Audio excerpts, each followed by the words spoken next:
dito, verse 9 hanggang 10, verse 8, at verse 9,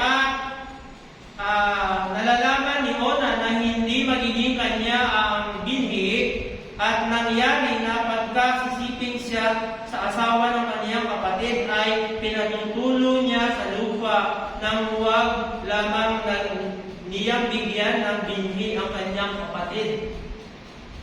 Ang napakasama din ang ginawa ni Onan. Tuloy natin sa verse 10, at ang bagay na ginawa niya ay masama sa paningin ng Panginoon at siya'y pinatay rin naman.